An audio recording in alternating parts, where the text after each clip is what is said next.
All right, Adam. Yes. I don't know if you guys can see this in frame. This is the, the turkey alien video. And so what's interesting about this video is that as I understand it, it was debunked as a baby owl or some kind of an owl, right? Yeah. Maybe a full-grown owl. I found that interesting because look at these twigs and sticks right here, right? Mm-hmm. Those have got to be like this big. I mean, at least this big. You know what I mean? Here's a blade of grass, which is in the background relative to these things, right? These things are like at least as thick as a blade of grass, right? But they're probably at least 2 or 3 times as big as that blade of grass to be twigs. Maybe broken, dried up roots, right?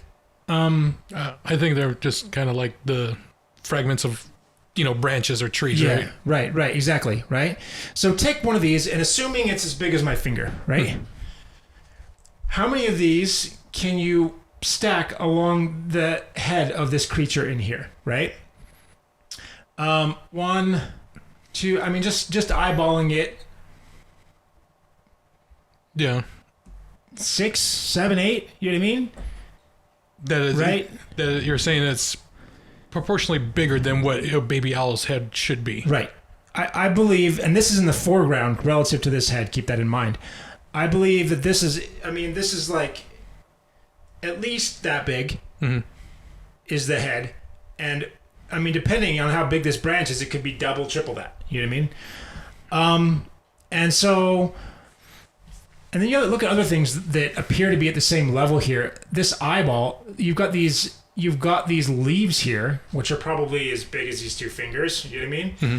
That are the same size as that eyeball, right? A baby owl's eyeball is going to be like this big, you know what I mean? Yeah. I mean, the socket will be bigger, but the actual eyeball. And then there's other things here too, which is like, so again, here's the sticks, here's the head. This right here is not a beak because you see the nostrils here, right? This is above this high point, this glossy high point here, right? Mm-hmm. It's above or parallel with the nostrils like it is on us, right?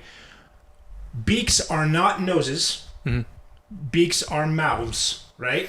So the beak on a bird is situated below the nostrils, right? The nostrils are above the beak, right? Mm-hmm.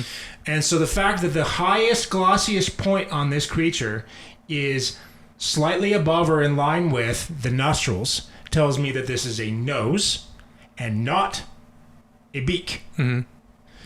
Now, you could potentially have a beak down here, but there's a pretty big gap there, right? Mm-hmm. It kind of looks like the part of an upper lip. Yeah, of upper lip, exactly. And look at the size of that big black eye.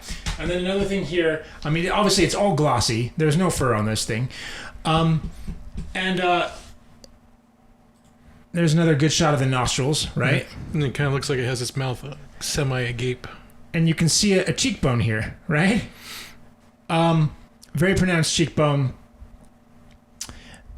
This thing, I'm sorry, based off the reference material here in the photo and the space or the depth geometry, right, of the face, there's no way in heck this is an owl.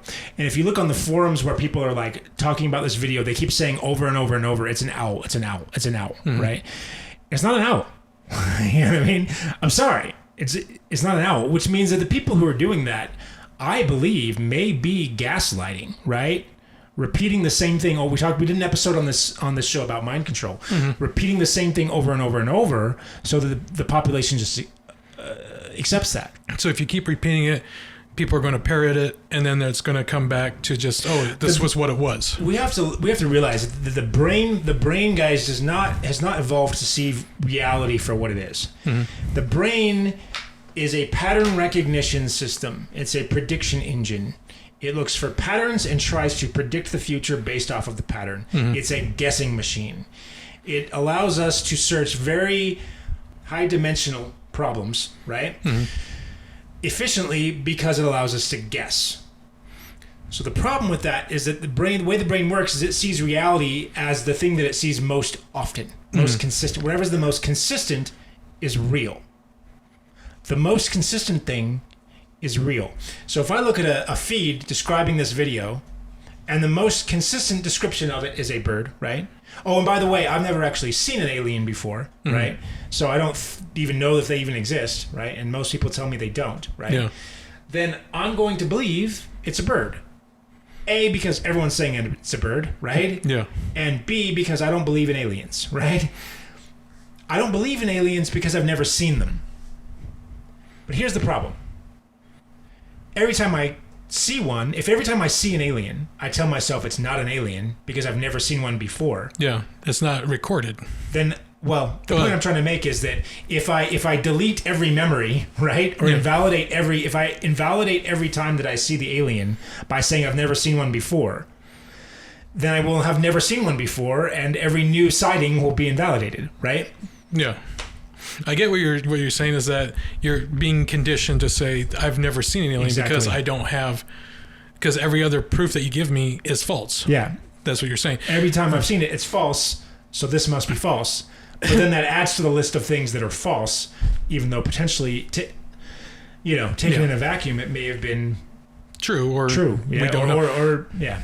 So taking in the fact that you've never seen an alien, we don't have a documented, per se, a full, like, autonomy, whatever, book, or photo or anything. You haven't met one. Right.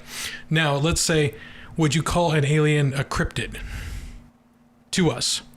So actually, I mean, I hear cryptid thrown around a lot in relation to like Bigfoot, aliens, Loch Ness. I don't know exactly what the term cryptid means other than it kind of encompasses all those things. Yeah. So I guess when you ask if aliens are cryptids, I don't fully have my mind around the exact definition of cryptid. So what do you mean by that? Okay, so to them, maybe we're the cryptids. I don't know. Maybe. But what do you think? Because the cryptid is just something that is unknown, but there are a good amount of information. People are like, this is what this looks like. This is a Bigfoot. But then there's all these definitions of what Bigfoot actually is. Chupacabra. The chupacabra. Right. Chupacabra was El dog. either the dog with mange, and then they explained it also away as aggressive farmer killing another farmer's feed to get back at him, livestock. Yeah. And then just stabbing it. Oh, wait. Sorry. Yeah. Peru. Bad stuff happened in Peru. Did you see any of that? No, what happened in Peru? Well, they were like running around with flashlights, the whole village terrified of these things that were attacking them in Peru. Okay. I hadn't seen this. Floating around, right? Glowing, silvery beings from Peru. Attacked this girl, right? Supposedly attacked this other guy a couple months earlier. Mm-hmm. In a really weird way, right? I'm not going to go into details because it's very graphic, right? But it's not a bueno situation, okay? So, the new narrative for what happened down there is that illegal gold miners dressed up in Green Goblin bulletproof armor head to toe and hopped on jetpack hoverboards and chased the villagers around. Do you understand? That's some Scooby-Doo stuff. That is the narrative they want you to believe. Yeah. Instead of it being aliens, they would rather have you believe that illicit shadow gold miners who apparently want to draw plenty of attention to themselves and their illegal operation, by the way. Like, if you're running an illegal operation, it seems to me the last thing you want to do is draw attention. And I think that flying around in Green Goblin armor suits with a jetpack draws a little bit of attention to yourself. One, where are they getting these advanced jetpacks? Right. Right? Well, apparently they bought them from France, right? Because the picture they show in the narrative is of a French person flying their French jetpack, right? Is it the jetpacks where they have to hold the two things on either side and fly around like Iron Man? I think it's the ones they ride on. They've got, well, I don't know, because I think France has a couple of them, but France has those ones you can skate around on. I can't remember. Oh. It might have been one in the back. You can see the picture, right? But yeah. So apparently they got a hold of them from France.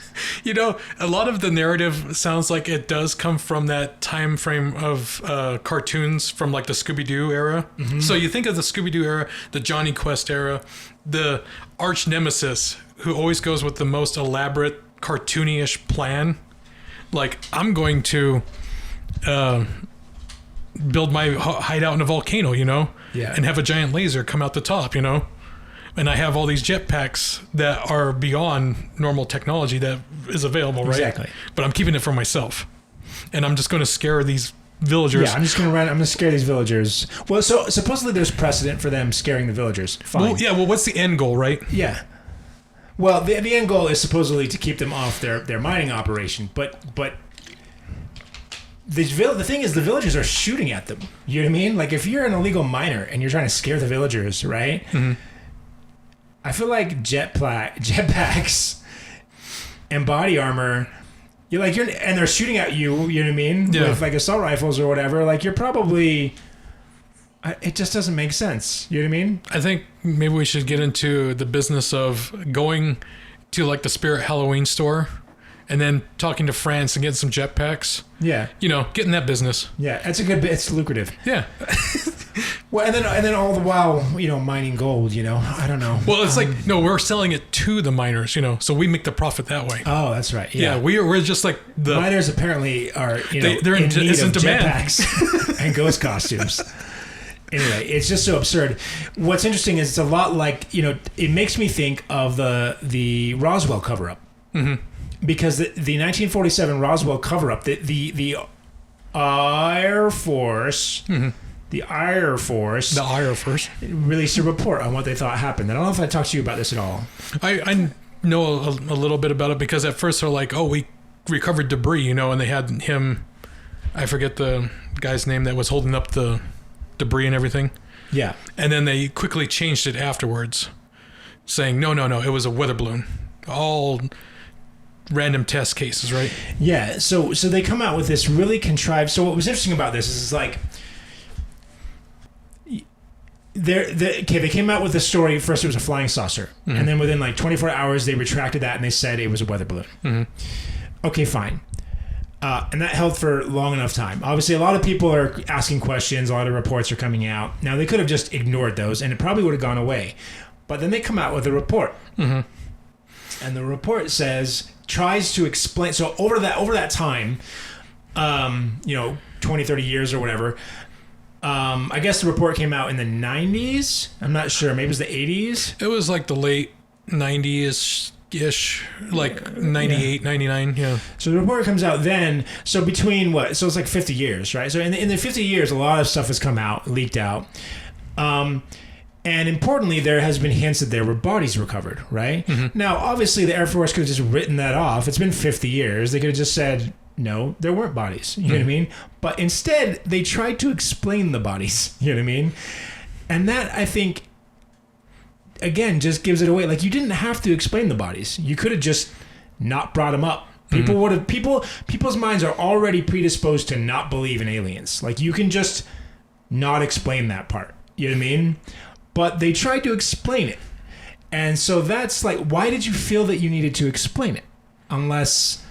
you knew that there were bodies and you wanted to get in front of that, right? Mm-hmm. So they explain it by saying that they put aircraft dummies on the balloons, right? Okay, here's the thing. If you're putting a crash dummy on a balloon to test the impacts of falling from the balloon on the crash dummy, right? Mm-hmm. Then the purpose of the balloon is not weather gathering. It is to elevate your crash dummies and drop them, right? So you're going to lift them up high enough to where you want them to be and you're going to drop them. Right? You're probably going to do it in daylight because you want to see where they drop. You don't want to have to go find them on a farm somewhere. You're not going to lift this balloon up with dummies tied to it in the middle of the night during a lightning storm and hope that they fall so that you can get your data and hope that they fall somewhere where you can find them easily, right? Yeah.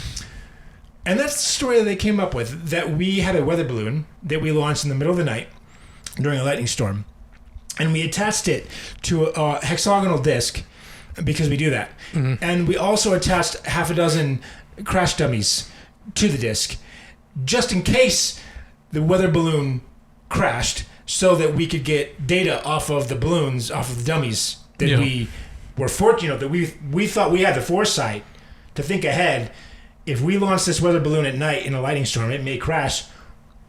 What if we put some air dummies on that or some traffic dummies on that, right? We better test that too. We're going to test that. I mean, kill two birds with one stone, right? Well, we got a budget. Yeah. We'll spend $50 million on a hammer, but this we got to keep very, very tight. Very close. We're going to optimize it. So what we do is we string traffic dummies to weather balloons all the time, so that if one falls, we can get the data from the dummies. That's valuable data. Two birds. You know what I mean? Imagine the Army Corps explaining this to his boss, like, this is a great idea. I got an idea, you know. But the whole thing with the Roswell thing, they kept changing everything. And it's like, okay, we know you guys are just feeding us. But then again, like you said, aliens weren't really fed that much. I mean, there was like stories and whatnot, right? But there wasn't like the main thing of like, here's a UFO, right? Here's found footage of stuff, right? Now, there are videos of the Army doing weather balloon testing during day, but UFOs show up during then, too. Yeah. Yeah, I'm so sure. We know that's the balloon, but what is that? Yeah, but what the fuck is that? Yeah. So you get that. Yeah, well, and supposedly, yeah. I don't know. Well, I'll leave it at that. Exactly that. Yeah. But I get see that right there. Yeah. This is something else. You know what I mean? That shouldn't be there. Right. And it's going back and forth it's at high an speed. owl. It's an owl. That's the moon. Moon. Oh, that's that's Venus. You see here. Yeah. But it's mixed with swamp gas, right? I mean, they covered that in MIB, but it's just so, I mean, I get why you're getting frustrated with them, because you're like, your stories are not adding up, but that's what they want, The thing is, the human brain is so conditioned to not believe in aliens that it doesn't matter. They can make up whatever the fuck they want. Mm-hmm. They can say swamp gas, and it works because people are more likely to believe that it's an owl that got caught in a cloud of swamp gas, right? Mm-hmm. Than that it's aliens. You know what I mean? Yeah. It's just a baby owl that took some growth pills and got caught in a cloud of swamp gas on a night when Venus was out. It's a horribly, mangled, like the chupacabra, Yeah. It's a dog with mange that runs around and kills the thing. And, in some of the cases, it was just a dog. Right. But then you got like the ones... Well, see, here's the problem, right? Is that you get... Everything's so muddy. You know what I mean? But some of that, as I understand it, is intentional. You have people like Richard Doty. Mm-hmm. We talked about him. I know a little bit more about him. Not much. That muddy the water. But supposedly their job... I mean, he states that's what his job was. Mm-hmm. Although I don't think that it... I don't know why. You have to ask, why was Doty disseminating false information about UFOs, right? Was it to muddy the water, to make it so that we can't see the... What is it? There's too much noise we can't discern the signal from the noise, right? We can't see the aliens because of all of the junk that's around them, right? It's buried in plain sight, right?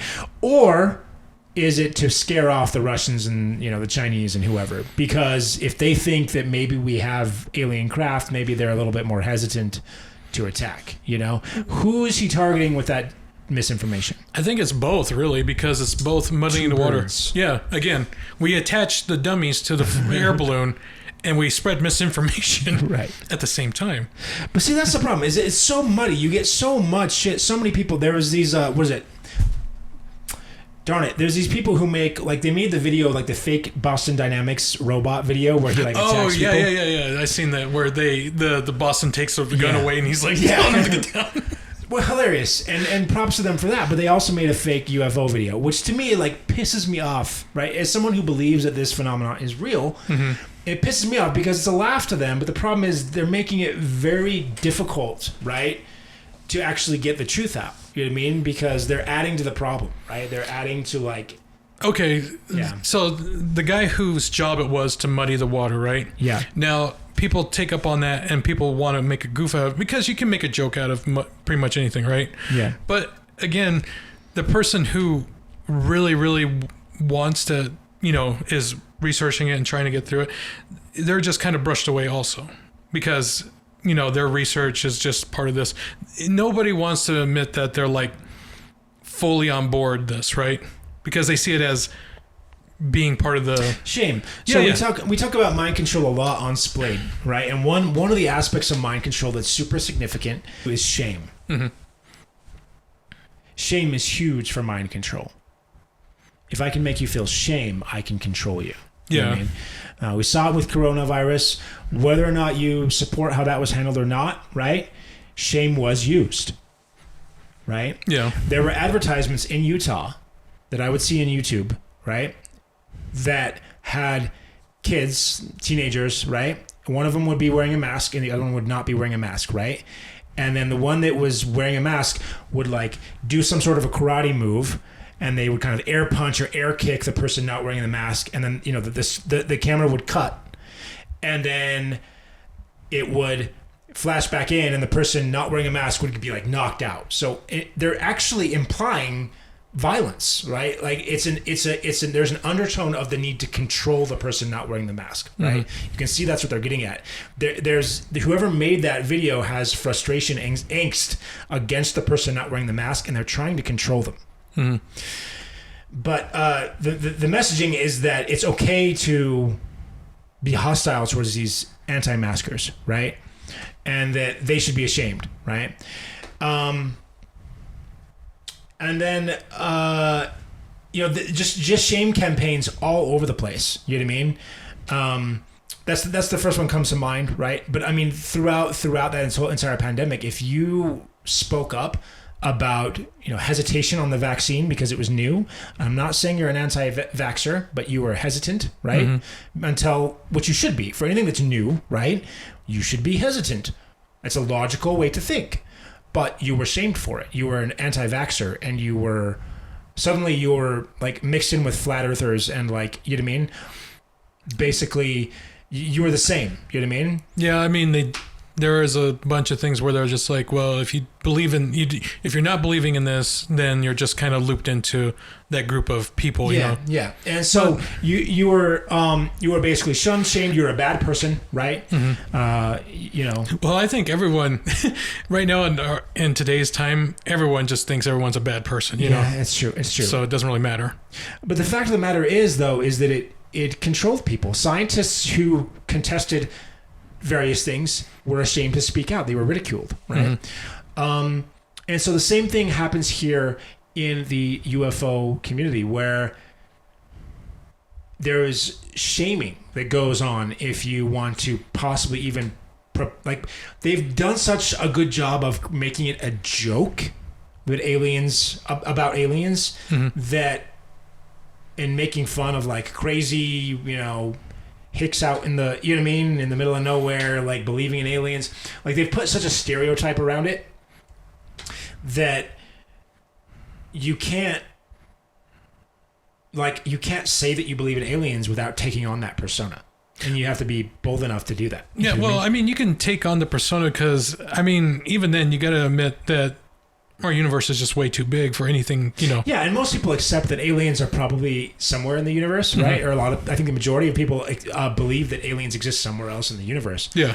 Why is it so hard to believe that they may not be neighbors? So they might be 50 light years away. You know what I mean? They might be 100 light years away. Still coming by, Yeah. That they're observing us. And literally next door. Yeah. That's the thing. It's like I feel like you can still believe that. I'm not going to really shame or judge you at all. Mm-hmm. That totally plausible, right? And then there are people that are like really, really into it. Like tinfoil hat, middle of the desert. I'm going to go raid Area 51. And then they get over the hill and they find out it's just they're living next to like a Conoco gas station. And that's what the lights they were seeing or something. Right. It's like, I'm going to go over this hill and it's going to be Area 51. And then they get over there. It's a Chevron. That's what I've been seeing. Chevron. I always knew Chevron was alien. Get shot. But yeah, there are different degrees of actually doing it. There's scientific research, showing evidence and saying, hey, I don't know exactly what this is, right? But then there's also blindness to evidence, right? Yeah, there are. Because credible, under oath eyewitness testimony is evidence. Mm-hmm. And you got people like Neil deGrasse Tyson, right? Who's like continuing to fight against this. You look at the Fravor video. This was corroborated. He's like, maybe their sensors were malfunctioning. This is corroborated by multiple sensors and 4 eyewitnesses, credible eyewitnesses, trained eyewitnesses, right? And it's subtle. I think that's why people are like, well, it doesn't prove anything. Well, it does. It is subtle. Like we will change our complete understanding of the universe because one freaking muon of mass is slightly different than we expect, right? Like, that subtle of a difference in a very, very sensitive sensor, right? And we will completely change the laws, rewrite the laws of physics, right? But 4 credible witnesses and several corroborating, reliable sensors, right, detect an object moving at speeds that we cannot move at, and we reject it. Well, there's the people that like again the cover up saying, oh, that we can just explain this away with certain facts, and then just kind of hand wave it away and that goes away. You ever seen that movie Moonfall? No, I haven't seen it yet. Okay. I kind of wanted to see it. Is it worth seeing? It's a really dumb, stupid movie, but the premise is funny. All right. Well, funny but interesting. Okay, so everyone gets an alert that the moon is out of its orbit. Now, what if you got that alert on your phone? Yeah, like the moon is out of its orbit, and you're like, okay, that's nice. That's interesting, thank you. And then you get another alert. The moon is out of its orbit and coming closer to Earth. Okay, what do you want me to do with this, right? What can I do with that information? Then it comes up... Get below ground. Well, not even below the ground is going to save you at that point, because if the moon... How much of the crust would come off if the moon fell? Okay, if the moon got into our gravitational pull, the surface of the moon would start to collapse, and a bunch of debris would come down. Would it not come down as one solid thing? No. So imagine billions and billions of like little meteorites every 5 seconds. Okay. Just crashing down as it comes down. So as it's swirling around, that debris is just raining down. Okay. So for every inch or for every 1,000 miles it comes down, that's like dropping another couple like those I forget what they call them, those big heavy bombs, not a nuke, but a non-nuclear device, dropping down on the Earth every 5 seconds. Nice. So the complete face of the Earth would be obliterated, right? And then when the actual physical amount of the moon hits the Earth, it'll just kind of dig its way in and around. So the oceans are gone, continents are no longer here. You're just having 2 large masses collapse into each other. Would it stop but not be fully merged? So you'd have like 2 balls. So you just weld 2 balls together. Yeah. And it's just like, there you go. No. Just get stuck. So because of the gravitational pull, they collapse into one another and just kind of fold. So we would... I feel like you'd have 2 balls. you want to go with the just 2 spheres. Like 2 scoops of ice cream. Right? But in the movie, apparently the moon was made by ancient humans as an AI, and it wants to destroy us. Well, there's a lot of theories that the moon is hollow. There's hollow Earth theories too, right? Oh yeah, There's theories that like...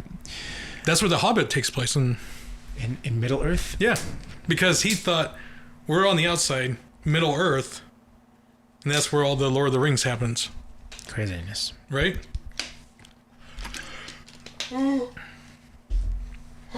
Well... But yeah, so yeah, it's just interesting. So going back to Roswell for a second, the big thing that I wanted to say there is just they explained away things they didn't need to explain away, which to me is almost like giving themselves away. In a point, because it's the same thing goes to like, I mean, it just goes to a simpler point of, if there's nothing there, then you don't need to explain it. So why do you keep explaining it? To, again, muddy the water, right? Yeah, but they're trying to explain it away here, So like, even explaining away, you still muddy the water, right? I mean, think about it.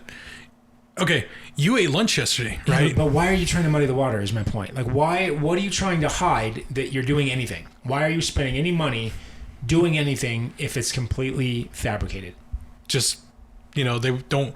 If the truth really is so far out of someone's reach and you don't want them to know that, and you try to do everything you can, even making up outrageous stuff, right? But even if the truth wouldn't even hurt them, as long as you're thinking that it's going to hurt people, it's going to come against your power or how you do things. If it interrupts your status quo, that's more dangerous than having it, I guess. Yeah. My point is, why though? Again, the power grab, right? For what though? Like, what are you spending money on? Like, in other words, like, if we said this, if someone came out and like, the Navy is hiding talking dolphins, they've got talking dolphins. Mm-hmm. I know it. The Navy wouldn't even bother to put out a report. You don't think? Mm-mm. No, that's my point. Because why? Why spend the money to do that? Because it's just ridiculous. Well, even then, again, like the fact that they are actively fighting it is what gets me. Why fight the information if the information is absurd? Mm-hmm.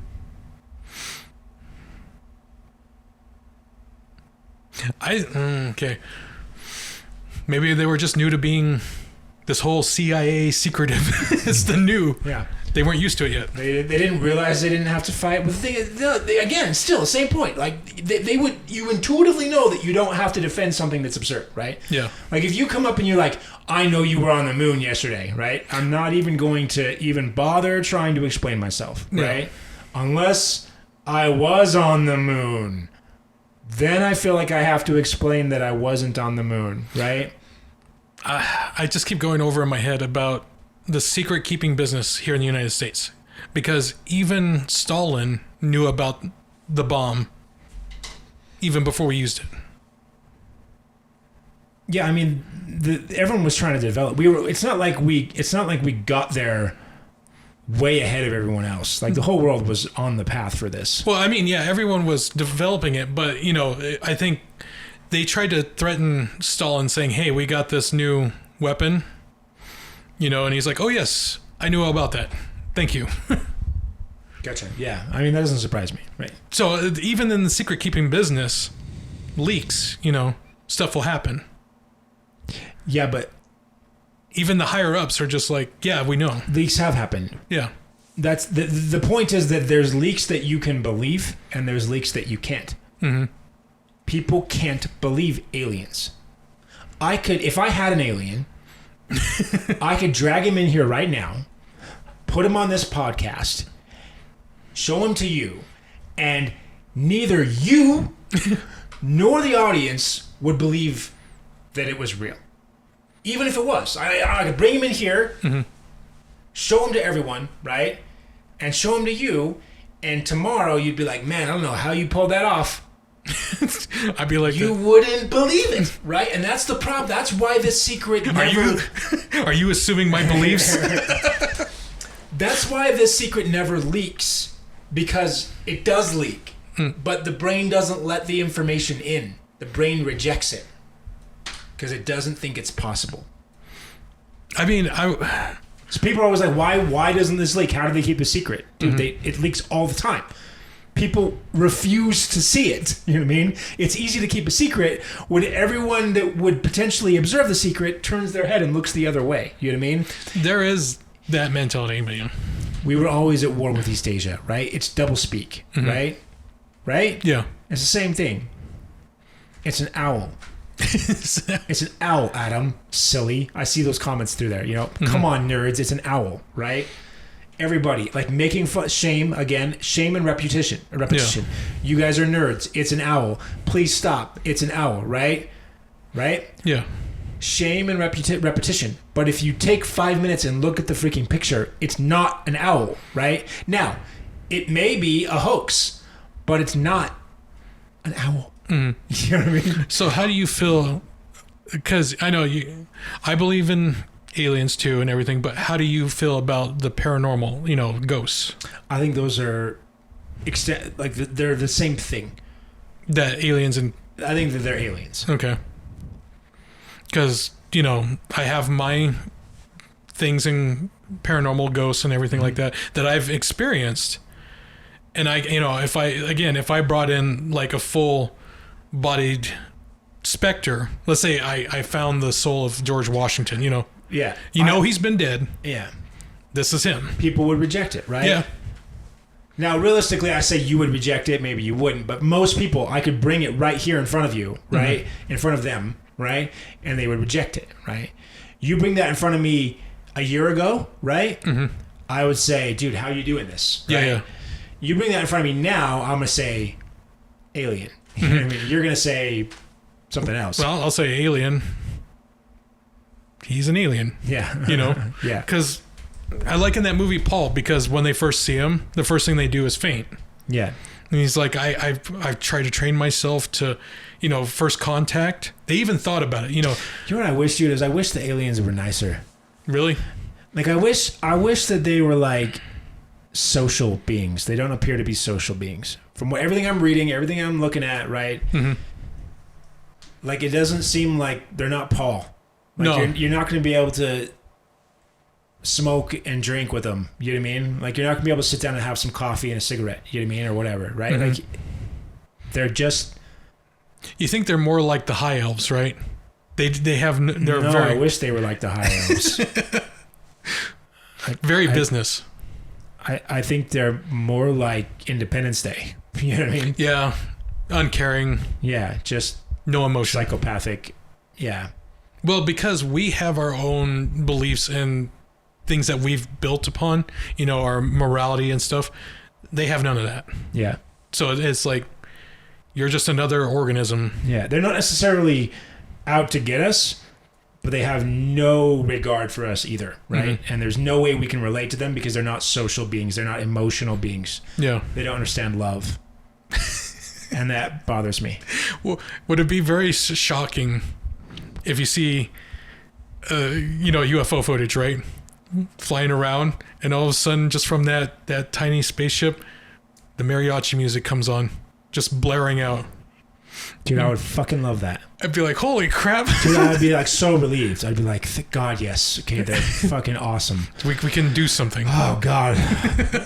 No, I would love it if they would blast some mariachi music. I'd be like, fuck yeah. The three-string guitars. Got some chrome spinners like on the side of the spaceship. Holy crap. We know what we can do with them now. Yeah. Like we can work with that. We can find a middle ground there. You know what I mean? But if they aren't social beings at all, if they have evolved away from social and emotional interactions, right? Mm-hmm. Then that's problematic for us. I got a scenario also. Alien, the aliens that we know now, they're not social and everything. They're just, dead inside. But at least the Greys. But let's say another alien civilization comes to visit and just kind of like shoos them away. It's just like, oh, you don't need to worry about them. Yeah. They're just, they don't really communicate. This other one is like more our civilization, right? They communicate, they share their culture, they come along with their, different... Dude, I would fucking love that. Yeah. I'm hoping there's others like us out there. But they come along and they just shoo the other ones away. They're like, don't mind them. They just fly around and do that. Yeah. They're the weird ones. Yeah. Everybody... We don't know what they do. They're like the quiet kids in class. Don't worry about them. I hope so. But unfortunately, those don't seem to be the ones that are here. At least not in mass. Not yet, yeah. Supposedly, I was reading... So there's this UAP Max Twitter guy. Mm-hmm. and he's got this site with really low budget, like the ads that make me question the site, because he's taking in ad revenue from the dirty bottom of the barrel ad companies. You know what I mean? Yeah. I get it. Maybe it's because he can't sign up with Google Ads yet. I don't know. You know what I mean? Because sometimes Google Ads is choosy about who they let advertise. You know what I mean? So sometimes it's hard to get in with the upper, ad networks. So it's fine. He has some interesting, compelling content, though, right? I don't know if it's true, but it's interesting. Mm-hmm. And where was I going with this? I had a story about him or her. I don't know if it's him or her. Anyway, because frack. Totally gone. Yeah, you were saying Independence Day. The guy who makes those movies, he also made The Day After Tomorrow. He just loves destroying the earth.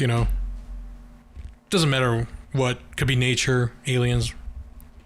As long as the earth gets destroyed, he's happy. I hate political agenda movies. I freaking hate them. You know what I mean? The thing about Independence Day is at least it's somewhat subtle. I mean, obviously he throws a fit about recycling at the beginning, right? Yeah. And then he throws a fit about the nukes, but I can get him being upset about the nukes, right? But that's pretty much it, right? For the most part, that's about it for the social justice warrior, in the movie. You know what I mean? But the thing about his movies also is that he takes the guy who seems like the most conspiracy, nut, and then makes everything he says true. Yeah. Right? I guess. Independence Day 2 sucked. Yeah, it did. Want to know why? Because it didn't have China. Yeah. You can always tell when China funds a movie because they have to help us in some way. Like The Martian, you know what I mean? There's a version. So there's the Avengers and there's the Doctor, right? Mm-hmm. It's one of the Avengers movies, right? And there's Doctor this Doctor. Strange. No. Just a doctor. Okay. Well, that's the thing. Is supposedly the American. Oh, I know what you're talking about. Yeah. She has a very small role, but in the Chinese version of the film, she's super instrumental, right? Mm-hmm. But supposedly, I believe they actually own. I could be wrong. I believe that they own a fair amount of. I'm not going to say that. They do own a lot of media, either media distribution or media in general. They have weight in the media industry. Yeah. And whenever they're involved in a film, you can tell. You know what I mean? Well, you want a good example of that? Transformers 4. Oh, God. Transformers, anything, man. No. I mean, Transformers 4 is blatantly, because the first half of the movie, they're doing this MacGuffin thing in the middle of the U.S., and then all of a sudden they have to fly to China. Yeah, okay. Because I haven't seen any of that. Yeah, gotcha. They have to go to China, and the Chinese have to help somehow. I don't know. Just watch one of the review guys, Pointless Hub. He does a really good review on it. He's just for some reason, we have to go from middle America to China for one MacGuffin, and they don't explain why that MacGuffin is free. But apparently, again, there's two versions: the American and the Chinese. And the Chinese version, they have this whole thing about a Chinese actress who has to save one of the main characters, right? Yep. Here's the thing. I got nothing against the Chinese people, you know what I mean? But I don't like their government meddling in our media. Yeah. You know what I mean? And it's happening a lot. And it's problematic because they have a government type that I don't agree with, that I don't support. So it's problematic that they're pushing narratives in our media. You know what I mean? I think that it should be disallowed. I don't think that foreign entities should be able to own media companies, right? In any capacity. Or energy, power, communication, right? Anything that allows social influence, they should be disallowed from owning, right? Yeah. I'm not sure what that leaves. But the wooden stick. They can own the wooden sticks. You can own the stick manufacturer. Some of the wooden sticks. Yeah. I don't know. I think it's incredibly stupid how much we let China buy. Because they have the money for it, Yeah, we just let them buy it. Because we're the capitalists, it's hey, you got money? We're good with that, Yeah.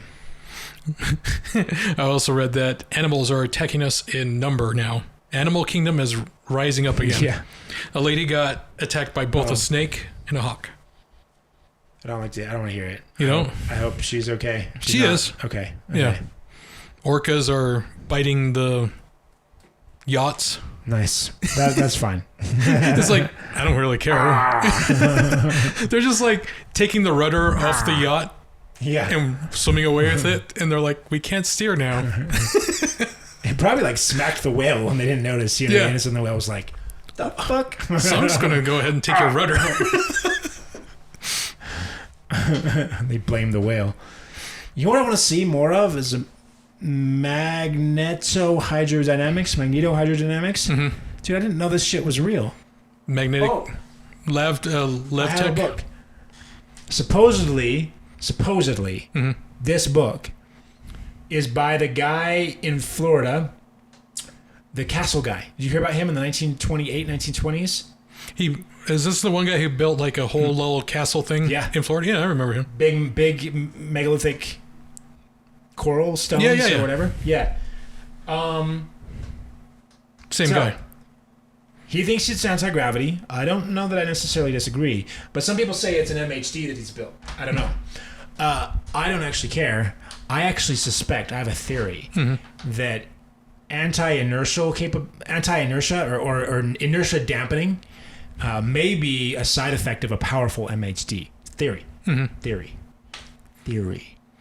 There's a Canadian guy who built he called it the poltergeist machine. Okay. So he has video that he lifts, like nails, bottles, and stuff off a table using different magnetic waves that he built around in his little shack. Mm-hmm. And, he has the bottles and things just levitating. You look it up sometime. It's interesting. There's another guy that I heard about, the Hutchison effect. It sounds like the Hutchison effect because he has a video camera, right? And he's like lifting. But in that case, there appears to be strings in some of the videos. Yeah. And you can see the stuff lifting, like he has like a piece of aluminum foil and it lifts up, but it clearly lifts up by like one corner. You know what I mean? Like it's obvious. It might be the same guy that we're talking about. Because if it was lifting up from any kind of anti-gravity, the whole thing would like float up. But it lifts up from one corner and then goes up. You know what I mean? Which is kind of a dead giveaway. I'll have to look him up again, but yeah.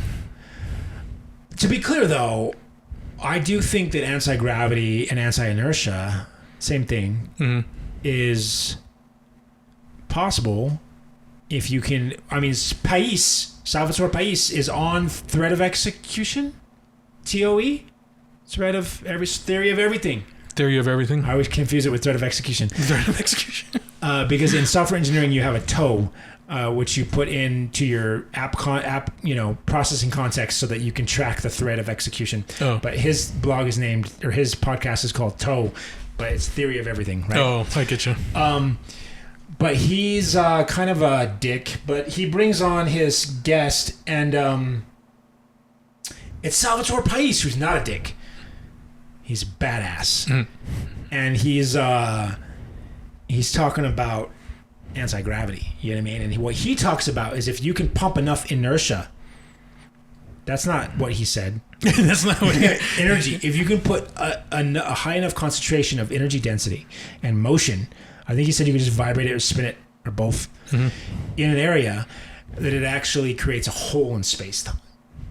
What I think is happening is that the electromagnetic field has the ability to perturb the 0-point field or whatever, right? This gravitational field, and create a relatively negative, because 0 point is not actually zero energy. So you're creating a negative energy density in there, right? And that is then,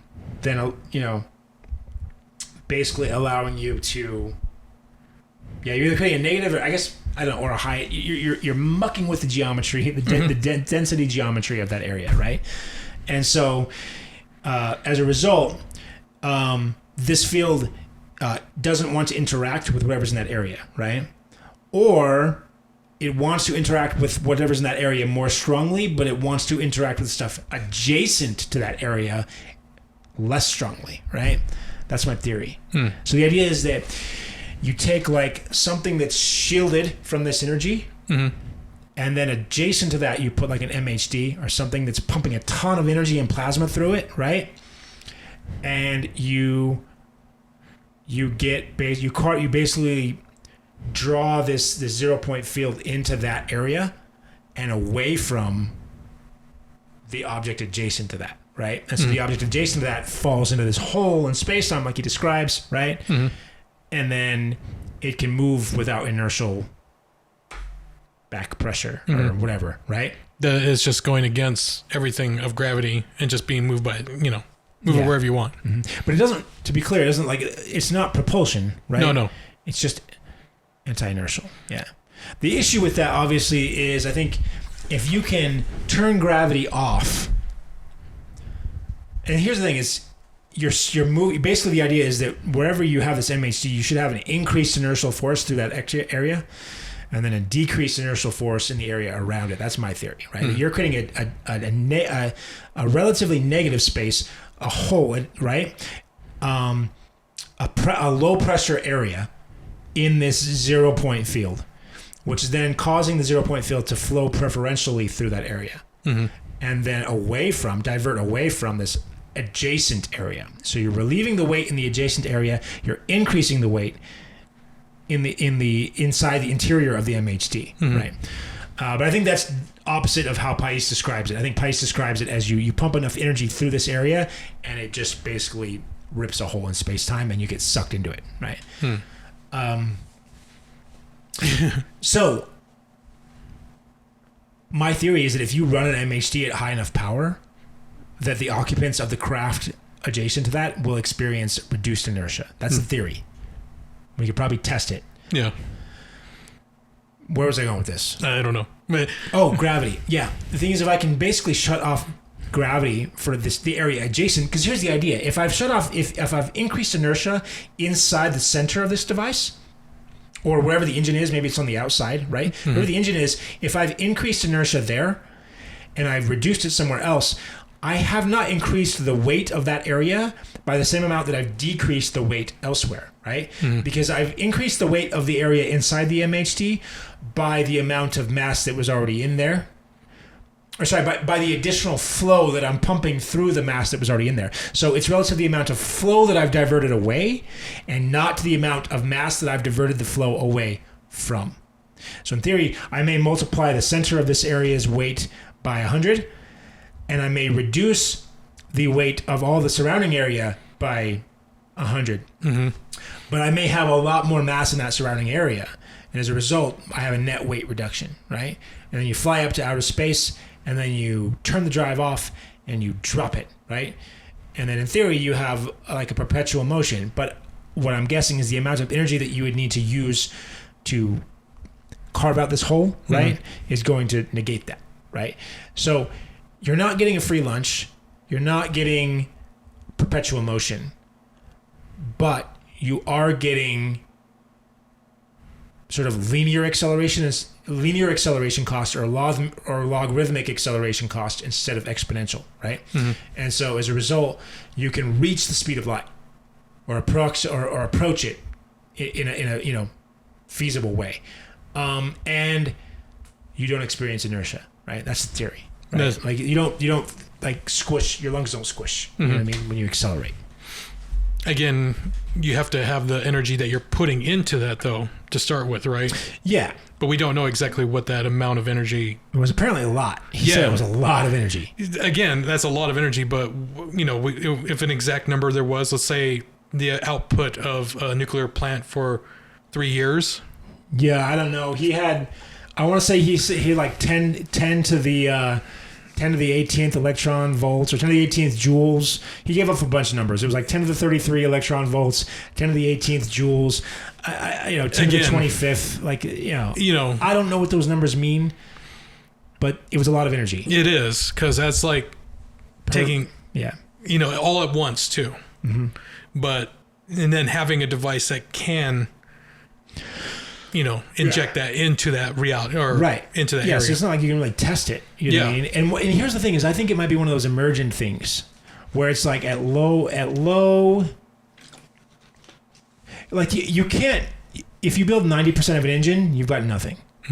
Like Like you have to build the whole engine for it to work. You know what I mean? Like a neural network. If you have a neural network with only 2 layers, right, and maybe only a dozen neurons, you can kind of, if you really understand what you're looking for already, if you already know what you're looking for, you can see that there is a classification, a level of classification going on, right? Mm-hmm. There is dimensionality reduction and approximation already, but it's so limited that you don't necessarily understand what it's fully capable of. You don't understand that same thing, if you just make that bigger, and arrange it in a few, make a few groupings and arrangements, that you can actually create a mind that is conscious and sentient, right? You don't understand that this miniature, simple approximation device that can only do very, very limited amounts of approximation can, with nothing other than just increasing the complexity, just increasing the number of neurons and the depth, right? Mm-hmm. And possibly partitioning off inputs to different sections, right? Is a template for consciousness. So I think it's the same thing with anti-gravity. Like, fundamentally, you are just pumping E energy through a channel and diverting it away from surrounding area, right? Fundamentally, that's all you're doing. But you don't see the really exotic properties emerge until you do it at like an incredibly high power level, right? Yeah. So I'll tell you, there's this game, the Warhammer game. Mm-hmm. The orcs in this game, they don't have science or technology. In order for them to make giant spacecrafts to travel light years through the air, they just believe that it does. So they just cobble together whatever they can. They're like, oh yeah, this paint can is now a hyperdrive. And, in the game, they say that the Space Marines take apart one of their flagships. It's just junk. And yet it flew through space. That's awesome. And they're like, how do you do this? They captured orcs and they're like, show us what you do. And the orc just grabs like different parts of things, puts them together, and then he flies off and he's like, look, I can fly the spaceship now. And they're like, how? No sense. How? And That's they awesome. even try to teach him. They're like, this is math. This is how it should do. Yeah. This is how our stuff works. And he just stares at him like, okay. Then he goes over and does it, just his mind over matter kind of thing, But that's part of the Warhammer. That's cool. Also, in Venture Brothers. It's funny. I don't like books like that, though. You know what I mean? I would love that in a game, and it'd be hilarious. It is part of a game, but yeah. But like as a small little comic or a game, it's perfect. But like a book, I don't like when magic systems are that loose. I like when they're anchored to some like they've. Two things though. Mm-hmm. When you're writing a book and you're writing a magic system, explain it. Yes, I want the magic system to have rules, but I don't want you to tell me what they are. Mm-hmm. I want you to know what they are, because that will have influence on how you write the story, and I'll be able to over time be able to sort of start to see patterns. Emerging. They sort of will inform me as to the underlying rules, but it remains mysterious. What I don't like with how Brandon Sanderson writes books, Brandon Sanderson, with Mistborn at least, maybe he's gotten better at this, is that he lays out the magic system for you from the beginning. So I like that the system had rules. Mm-hmm. What I don't like is that he told you all of them. Yeah, up front. The first chapter or two of his book reads like a freaking science paper. You know what I mean? It's just super heavy. Well, I mean, look at Tolkien, because he wrote out all this, lore, right? But he had it in separate books. But he told you the story of Lord of the Rings as it is, right? Mm-hmm. Yeah. And then he's like, if you want to know more, here's these other things. So all good writers do that, and all good writers should do that. So all good writers should write more than they're going to give you, right? Yeah. Like if you're telling a story that's this long, you need to write this much stuff. Mm-hmm. But don't put all of this in the book, George Lucas. Yeah. George Lucas. Okay? Right? Do all the world building, George Lucas, right? That you want to do, right? Tell us about all the politics. Don't tell us. Write down all the politics about why things are happening. Then waddle it up, throw it away, and tell us just this one story. Well, so you thinking, because George Lucas, the original trilogy, right? Yeah. The New Hope and everything. Yeah. He just told the story of Luke Supposedly. Yeah, supposedly. I've heard of a documentary called like saved in the editing or saved on the cutting board or something like that, where A New Hope had tons of exposition, tons of junk detail in there, right? Yeah. And that the editors took it out. You know what I mean? I haven't seen the documentary and I can't attest to the veracity of it, but I would not be surprised if the reason that A New Hope worked is because it was before George Lucas was huge. Yeah. And the editors were willing to tell him to fuck off and fix his footage. You know what I mean? He went through a couple different eras because there's a rumored lost version of the first Star Wars. Okay. That it was evident. He didn't like how it was edited. That he thought it was just the worst thing. And the only thing that it really gave more of was just, like you said, exposition for like Jabba the Hutt and Han and stuff like that. Yeah. But he hated that. So he buried that, and he's only showing it to like 4 or 5 small audiences. Okay. And it's all in black and white too. Yeah. So again, there's things he likes and things he doesn't like about editing. Again, like you said, you don't have the information on him. What else was I gonna say? Oh yeah, Venture Brothers. They accidentally invented anti-gravity tech by making a small like iPod thing. So if you turn the music up, it makes it float. So the higher the music goes, higher it goes. That's awesome. Probably possible. Here's the thing. And we know that acoustic levitation works. Guys, dude, okay. Ancient stone temples. They're really hard to build. A lot of people have said that they can prove. There's this one guy who has a ranch. He's got like concrete blocks and he uses wood and pulleys to like move them around. Like, bro, that's not how they did it, okay? They didn't do 5 million tons that way, okay?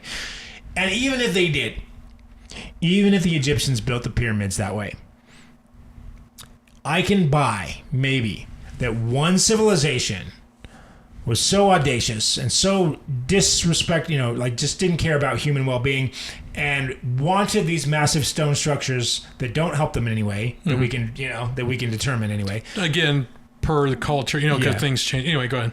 So I can buy that they spent millions of, I don't know, probably tens of thousands of lives and energy and 100, 200 years, right?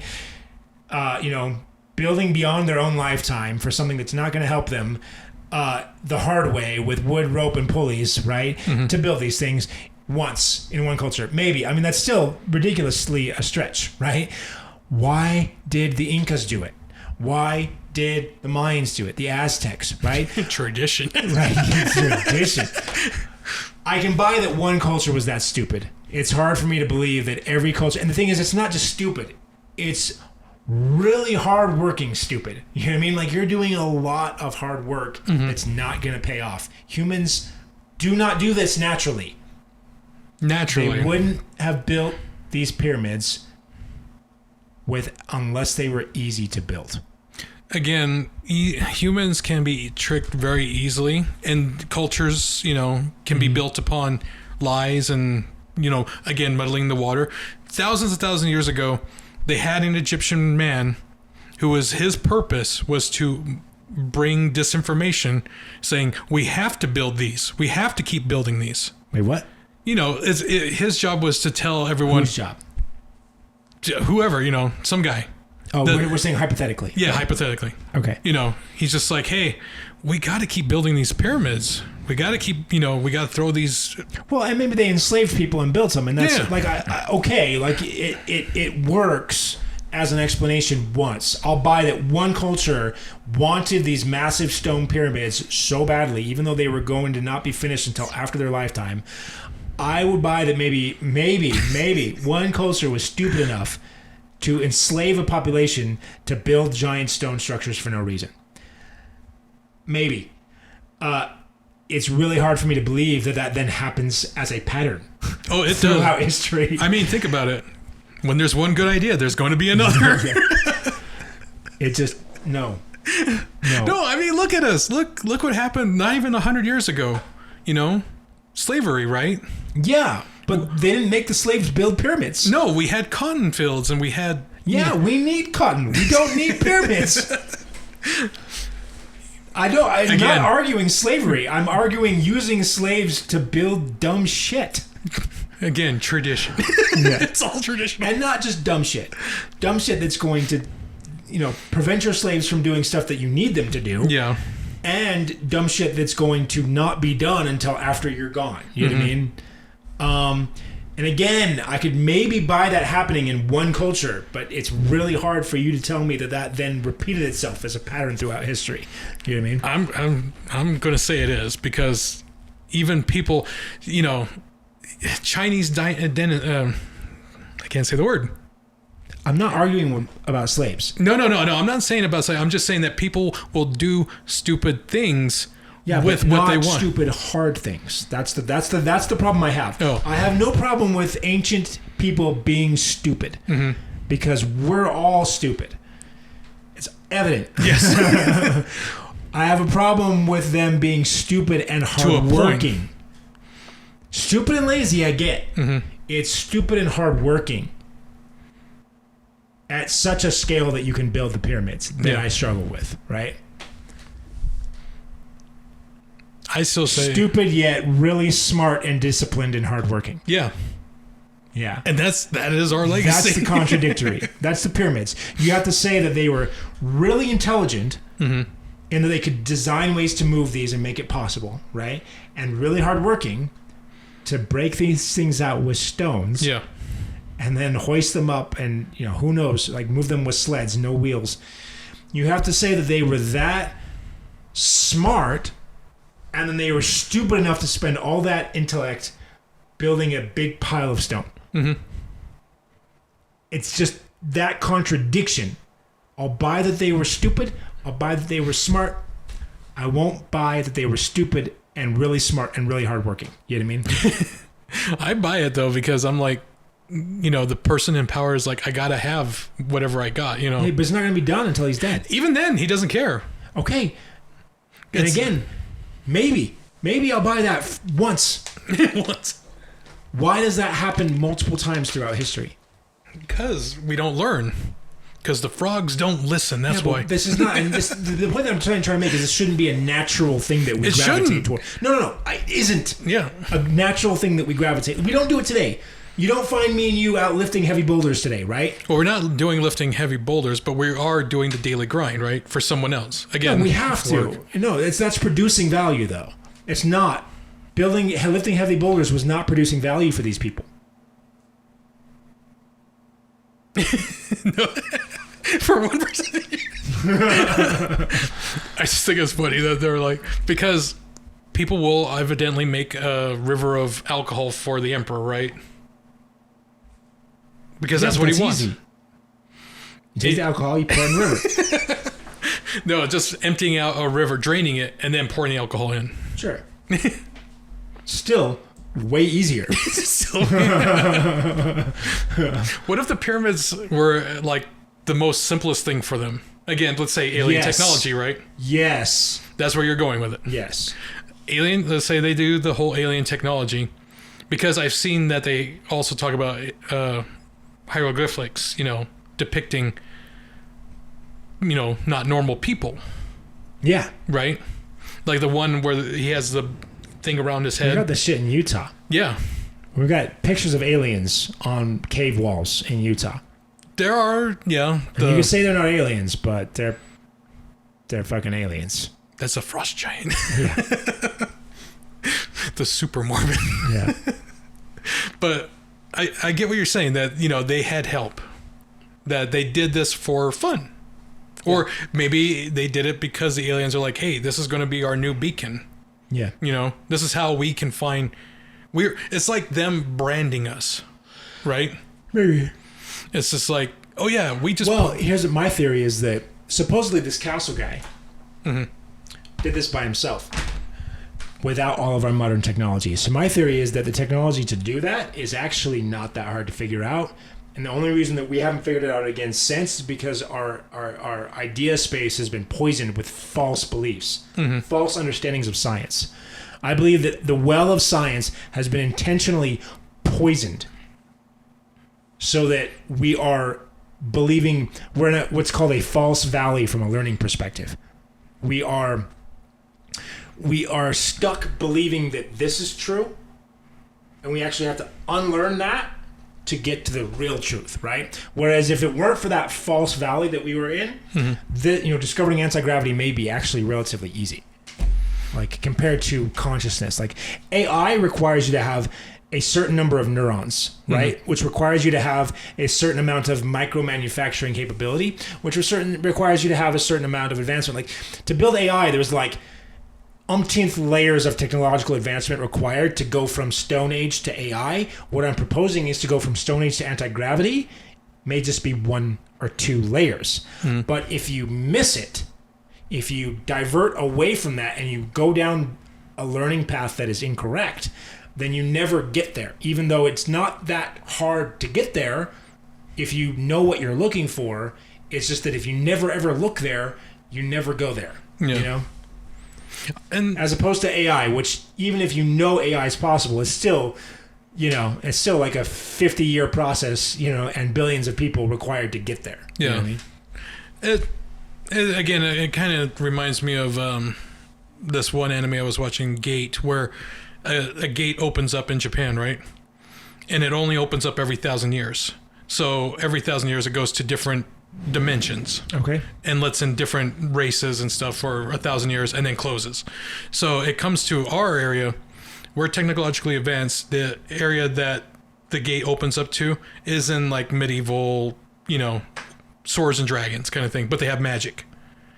And they come, we start exchanging ideas and they're like, your mathematics are interesting. We can use that in our kind of like explaining how magic works, right? So they kind of boost their magic using our knowledge. Yeah. But yeah, they do start a war with us and we trounce them because we have tanks. They come in with like swords and wyverns and other things and we're just like, anti-aircraft gun, here we go. Yeah. But our knowledge of math and science boosts theirs. That's an interesting thought I've had. If you were to discover anti-gravity first, magic, we'll call it. Yeah. First, before the science that explains it, what would that do, right? You would never really fully understand the powers that you're wielding. You know what I mean? You just have all this power now and you don't fully understand it, or you can't fully control it even. Yeah. Right? Which is dangerous. So what's interesting is maybe one advantage of this being withheld from us, and that is that we've been forced to learn how to be very efficient and we've been forced to design automation and stuff like that, right? Because we can't get by on anti-gravity. Just do our job for us, right? And by that I mean, if you have anti-gravity, you can just sit in an air-conditioned spaceship and, water crops. Like everything gets easier, with anti-gravity. That you would have the ability. So again, like you said, let's just call it magic because it's not known to us. Right. But it is a science, a type of science that we're not privy to. We have lost that ability. Yes. And that we're now and that we've been taught all our lives this technological thing that it's our tradition to ignore. That's fantasy. Right. Fantasy. Right. This is all technology. This is what you know. This is what you learn. And if you don't learn this, you're not going to survive. Right. But you get shamed, right? Yeah. And mocked, right? And ridiculed. Again, let's say evolution throws a really big curveball at us out of nowhere. Certain humans are being born able to understand the lost, like the stuff that we call magic. So they're able to they're like, oh yeah, I know hyper, propulsion. We know anti-gravity. We know certain things. And we do it just with a flick of our wrists. So it's like, oh, I want the water bottle, it comes over and lands in your hand or it teleports either way. And they're like, you don't know this? Yeah. So they call themselves the new human, neo-human. Yeah. So we know how to do this. We know how to we know exactly what the Egyptians did. We know exactly what that guy did. It's easy. We don't know why you get it. You don't get it. Right. So they look down. We're refusing to look at it. Again. We're refusing to see it. Yeah, and people get afraid of that. So like in X-Men, right? Mutants, oh no, thing on different cultures, right? Right. But they start becoming more and more proliferant, becoming more and more, and they just kind of phase out the old tradition to where we only know the new. So if you're not able to do what we call magic, then they label you an idiot. Again, they shame you because you're not catching up to them. But again, knowing if you're able to do like a hybrid. So I use technology and I also use... Yeah, that's the most powerful. Yeah, so that's kind of like the steampunk aesthetic, I would say. Because steampunk combines alchemy and technology, you know. Again, like the orcs, you can slam two things together and believe it works. Yeah. But in steampunk, you have to write out, you know, the mathematical formula. Yeah, I don't think steampunk. It's not like the orcs. They have to understand the science behind what they're building. It also ties into the science that we don't allow ourselves to believe exists. Yeah. Right. Again, we can call that the occult. We can call that whatever, right? But if that is the way they get to point A to point B, right? If they can show results, that's what we're taught to believe, right? You want to see results. Yeah, but the important thing is that I think that the results are not always seen. Okay, so that when they say I actually have gotten this, but I can't show you. I either can't show you, the government has put a silent order on that patent, right? Or whatever, like a security order on that patent. Yeah. So it never goes out. Or the paper never goes out or gets retracted, right? Or the paper's published and it's even peer reviewed, but it seems impossible, so no one ever actually does anything with it. You know what I mean? Okay, here's a scenario for you. You invent a gasless, you know, let's say some miracle device that makes gas that you can get like over 1,000 miles for like one drop of gas, right? You go to patent that. Mm-hmm. Next thing you know, you have two guys on your door saying, hey, we need you to not do this, you know, bury it, rip up the device, you know, just knock Here's it out. $1 million. Well, not even $1 million. They'll just say, hey, here's an amount. They just show you an amount. And you're like, well, this is only not even half of what I, you know, would need. Let's say it's 100,000. And they're like, okay, you get that amount in your bank account on the first of the month, and then every day afterwards for the rest of your life. Yeah. Would you do it? So, you know, rip up your device. Well, you have to consider something else, though. Usually there's a carrot and there's a stick. Yeah. They're showing you the carrot. But you're not seeing the stick. You're not seeing the stick. So the stick, I would say, is you're not able to fully, move humanity forward, I guess. Right? Well, the stick is if you don't pull your story, right? I see what, yeah. And they may not bring that out up front because obviously they want to reduce their legal exposure as much as possible, right? Mm-hmm. So they may show you the carrot first, or they may just show you the stick first. Probably depends, right? On, Yeah. Which is cheaper. I don't Which one do they want to spend the money? But I don't know. I think so if I was offered that, I think I would take it, honestly, just because I'd be afraid that there may be a stick behind the scenes in addition to the carrot that I'm being tossed. Yeah, right? well, let's say you don't take the offer at first, and next thing you know, you got, you wake up in the morning, and then you notice that your garage or whatever, open, and you're like, huh. You go look in there, and your car's gone. Yeah. And next, you're like, well, I better go report this, and then you dial the phone number, and nothing, it doesn't go through. Yeah. And then you're like, okay. And then, your mail stops coming. Because that's what happens. Yeah, this is subtle, And next thing you know, you got a death certificate. You're like, I didn't die. Right. Yeah, I don't know. So they've, if that, I've thought about it that though, like what if I discovered some technology and someone came to my door, what would you do? Would you pull it? Would you retract it? Again, I think you here's the thing is if you've invented something and someone knows about it, before you've even patented it or whatever, then I guess either way, even if you have already patented it, if someone's coming to your door in that type of a capacity, you have to suddenly be very concerned, right? Because, yeah.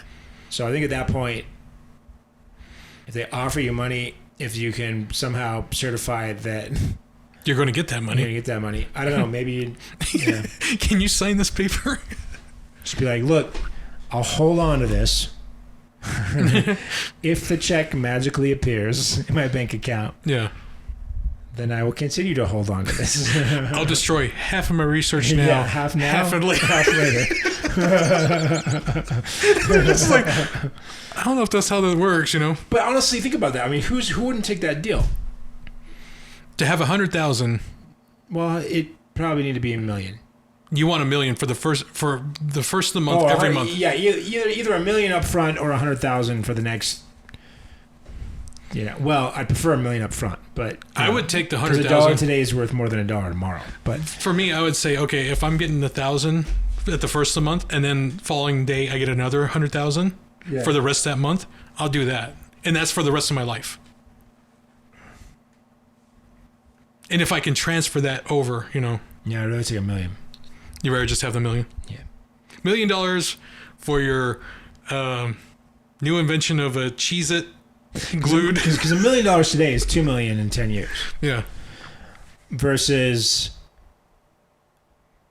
100,000 a year. I mean, you're saying 100,000 a month, which is way more than $1 million, but still, you know what I mean? Like, assuming that it was the same amount, but it was split up over 10 years versus, or even the rest of your life. I just say the rest of your life, yeah. Versus a fraction of it, but up front. I'd rather take the upfront. The upfront, okay. Upfront, so because you never know what's going to happen in the future. A, B, $1 today is worth more than $1 tomorrow, right? Mm-hmm. And C, it's a lot of money. Because I like to think of it like survivor benefits. Because, like the person who passes away, let's say you're getting retirement funds, military. You can still do that with it. If you can put $1 million, you can put it into a fund, right? Yeah. But I'm just saying your family is covered also. Yeah, $1 million would cover them too. I'm just thinking every month though, right? Well, yeah. I get what you're saying. You're like, get money now. What I'm saying though is that if you give me $1 million now, mm-hmm. I can probably double it before you would get your $2 million, and then, at a certain point, you start getting that monthly anyway.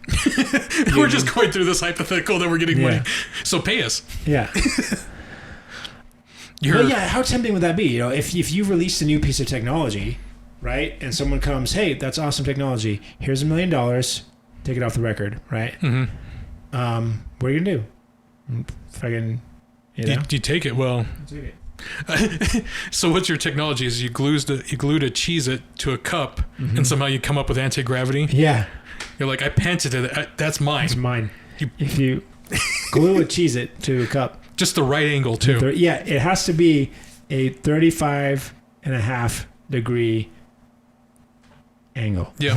And I've done it multiple times, and I'll do it again. Yeah. So you're doing like home videos on like YouTube. This goes public. You're doing YouTube videos. Now, check this out. 13 degrees, glued, and it floats just like just pulled up by one corner. It goes up. Cheez-It falls. It's still floating. Yeah. That's my image. All right, man. Yes. I think I got all I got energy for. Right. We could probably go for a couple more hours on this stuff, but I gotta. Yeah, that's fine. I gotta breathe. So remember, if they come to your door, take the deal. Yeah. What if the FBI agent has a big check? Yeah. Well, if it's a big check, then I'll take whatever they got. That's a big $10, check. Like, congratulations. $20. $20. It's got your name on it. Yeah. It's like that Sonic movie. They bring him like an Olive Garden gift card or something like that. Here you get one gift card. Yeah. That's how the government Chili's. bribes us. Yeah, Applebee's. Our spending's way out of. All right, yeah, that sounds good. Applebee's 50% off. 50% off, one eatery, Yeah. no drink. No drink. Drink not included. Man, the military budget's out of. You guys suck. Seriously though, give us a tech or we'll fuck up. Yeah. Fuck you up. Be a shame if something happened to your doorbell. Yeah. Go ahead. I can get another one. All right, man. Yeah. Peace out, guys. Bye. Bye.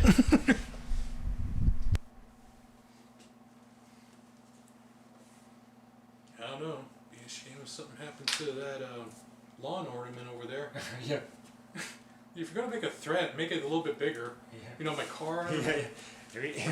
Nice grass you got here. It'd be a shame if someone were to Walk on it. walk on it. You're new at this, aren't you?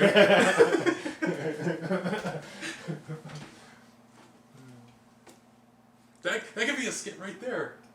You be the FBI agent coming to threaten.